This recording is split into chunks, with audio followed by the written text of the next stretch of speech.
The apartment was cheap because the hallways never warmed up. Even in June, the building exhaled the cold of old pipes. Rain slept on the windows, a soft hiss against warped glass, and the elevator coughed like it had lungs. Maya Whitfield signed the lease anyway. 3rd floor, end of the corridor, apartment 3E. The manager, a woman with a cracked smile and a ring of skeleton keys, slid the contract across the desk and said the thing people say when they have to say something. "Let me know if you need anything." She didn't say welcome.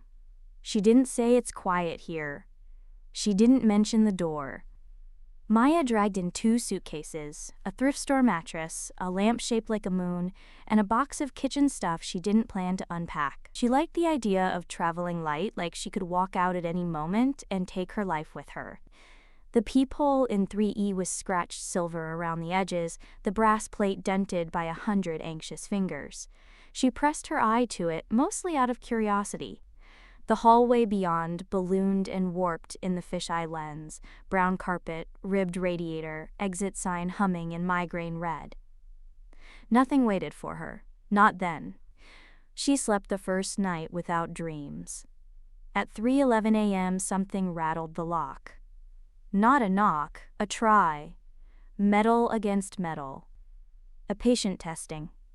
Maya sat up, heart sprinting. The moon lamp made a small eclipse on the wall. She padded to the door, held her breath, and looked through the peephole. The corridor yawned back. Empty. New building, she told herself. Old noises. In the morning, she bought a chain latch and a heavier deadbolt. She ate noodles over the sink and listened to the pipes gossip. She told herself her life was restarting. It was a lie that felt kind.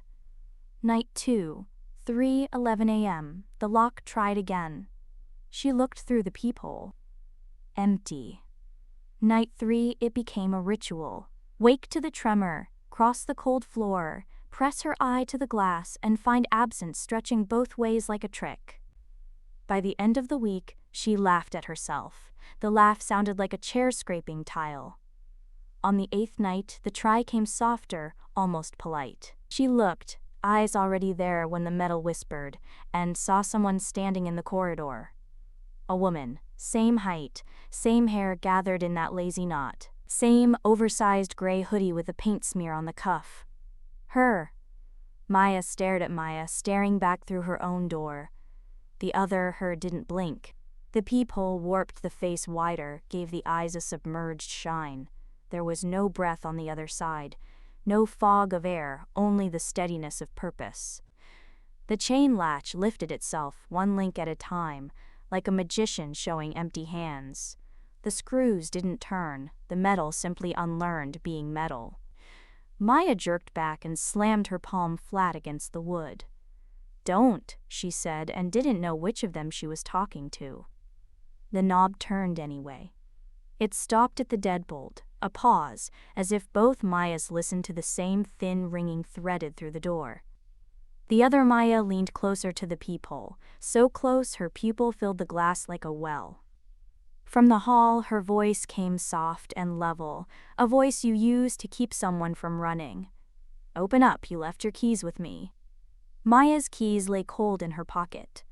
Behind the door, something clicked that wasn't any lock she knew. The moonlamp fluttered, the rain on the window sucked backward for a second, like the sky inhaled. Through the peephole, her own mouth moved. "It's 3:11, Maya. You always let me in at 3:11. The deadbolt began to turn, without hands, metal grinding like a clock chewing minutes. Maya grabbed it and held, throat burning, heart punching her ribs. She forced her eye back to the glass, to the impossible pupil on the other side, and watched herself smile.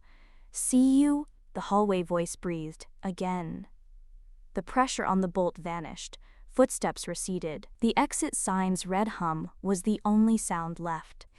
Maya stood there for a long time with her fingers dug into cold steel, not moving until dawn crawled up the stairwell and pushed a weak light under her door. When she finally stepped away, the brass plate around the peephole was warm, as if whoever had been watching her, whoever was her, had left heat behind. On the inside of the doorframe, carved shallow into the paint, where only someone standing inside could see it, were words she knew she hadn't written. "Don't look back when you open." She didn't sleep the next day. She bought another lock. She memorized the path to the fire escape. She told herself she would be ready. At 3:10 a.m., the apartment held its breath. At 3:11, the knocking didn't come. Her phone did. An alarm she'd never set. Label let her in. Maya didn't remember setting any alarms. She stared at the glowing screen in the dark, the blue light painting her fingers. The words let her in, pulsing with each vibration. The sound was low, steady, insistent. She silenced it, threw the phone on the couch, waited. No knock, no try on the lock, but the silence felt shaped, like it was holding something. By morning, she convinced herself she'd dreamed it. Sleep deprivation and rain, that's all. She took the long way home from work, circling the block twice before climbing the building's front steps. The hallway to 3E seemed longer.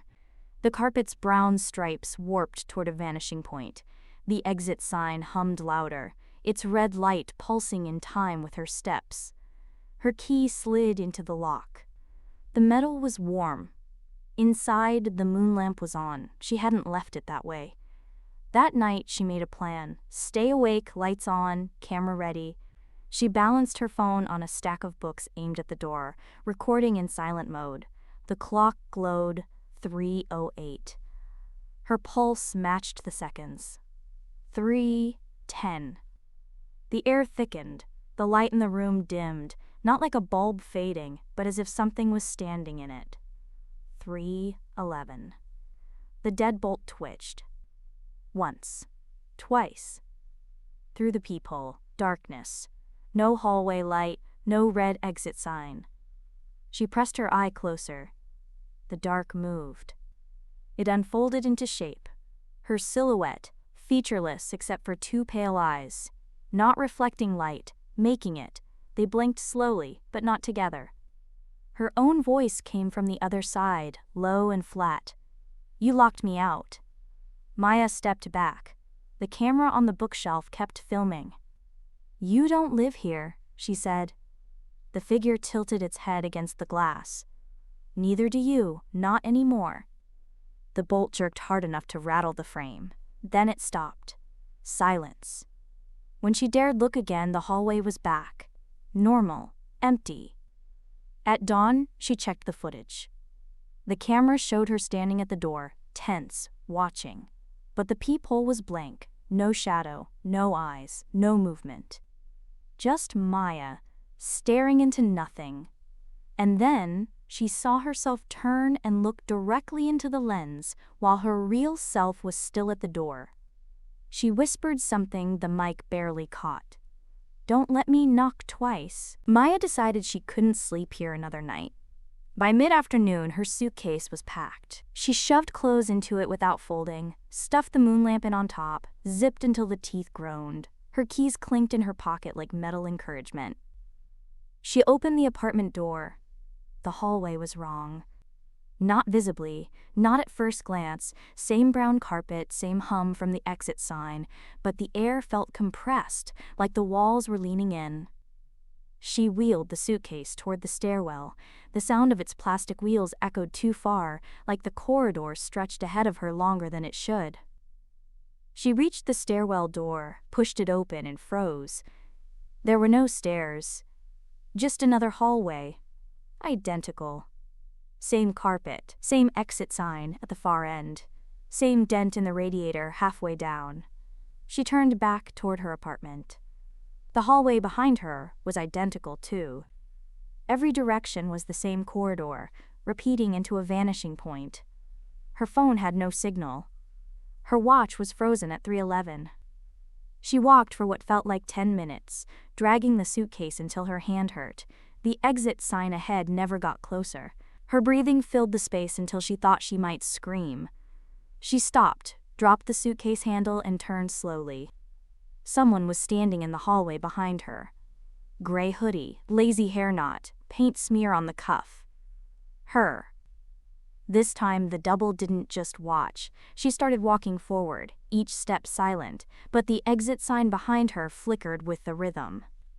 Maya backed away, eyes locked on herself. "Stay where you are," she said. Her double smiled, but the smile didn't move right. It was too slow, like a reflection in water. "I told you," the voice echoed down the hall, "you don't live here anymore." Maya ran. Corridor after corridor, turning left, then right, then left again. At some point, she lost the suitcase. When she stopped, chest heaving, she realized she was standing at her own apartment door. 3E. From inside, someone knocked. Once. Twice. Her voice, her own, from inside the apartment, called out. "It's 3:11, Maya, you're late." The knock from inside her own apartment stopped. Silence bled into the hallway like a gas leak. Maya stepped back from 3E, keeping her eyes on the peephole, half expecting her own face to press against it from the inside. Instead, the brass plate was still, the air around it still warm.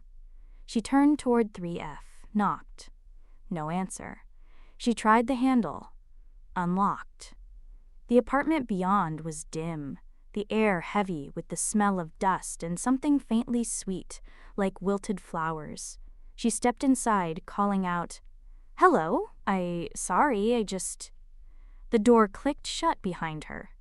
The layout was different. This wasn't like her unit. It was wider, with tall bookshelves built into the walls, curtains drawn tight over the windows. She crossed the living room, pushed a curtain aside. Outside was not a street, not even the building's courtyard. It was hallway carpet. Same brown stripes, same hum of an exit sign somewhere out of view. Her phone buzzed in her pocket. No number, just a label, kitchen. She answered. Her own voice whispered, "Stop trying other doors." Maya dropped the phone. It thudded on the carpet, still speaking in her voice, muffled now. "They only go home." She ran to the apartment's front door, yanked it open, and stepped into 3E. Her suitcase was in the corner where she'd left it. The moon lamp was on, the air smelled faintly of herself. She tried 3D. This time the space inside was narrow, lined with mirrors, dozens of them. She kept her eyes down, rushing toward the far end, where another door waited. When she pushed through, she was back in her apartment. She didn't try 3C. The clock on her stove was frozen at 3:10. She sat on the couch, shaking, waiting for the minute to change. It didn't. Until the knock came. 1, 2, 3. From both sides of the door at once. A voice, hers again, layered and doubled. "It's already open, Maya." The chain latch slid up without hands. The deadbolt turned by itself. The door eased inward. Through the gap, she saw herself, not in the hallway, not outside, but standing in her own living room, just behind the couch, smiling at her. The door swung wider, slow as a breath. The woman, her, stepped into the frame. Same hoodie, same lazy knot in the hair, same paint smear on the cuff. But the eyes, they didn't blink in the right rhythm. The pupils held too much black, like they were full of hallway instead of light. Maya's body wouldn't move. The other Maya walked past her without looking, toward the couch. She ran her hand along the back of it, as though checking the seams. "You kept it warm," she said softly. "Makes it easier." Maya swallowed hard. "Who are you?" The double smiled like the question was the wrong shape. "I'm the part you left at the door. You open every night. You just don't remember the first time." Maya backed toward the hallway. The door was still open. But the hallway wasn't the hallway anymore. It was her apartment. Again. The same couch, the same moon lamp, the same suitcase in the corner. Except she was sitting on the couch. That version of her lifted a hand and waved slowly. Her voice came from everywhere at once. "It's not a hallway, Maya. It's me." She turned to run, but the walls bent in with each step, funneling her toward the peephole in her own front door. On the other side, in the fisheye glass, her own face stared back, close enough to fog the lens.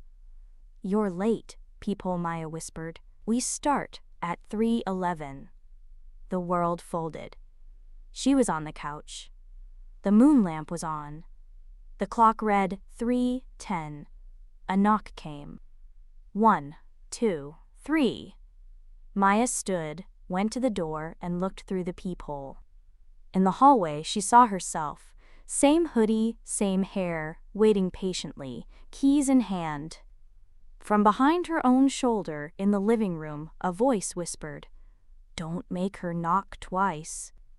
Somewhere, far down the building's endless repeating corridor, an exit sign hummed in the dark. But it didn't point outside. It pointed here. And here was never going to let her leave.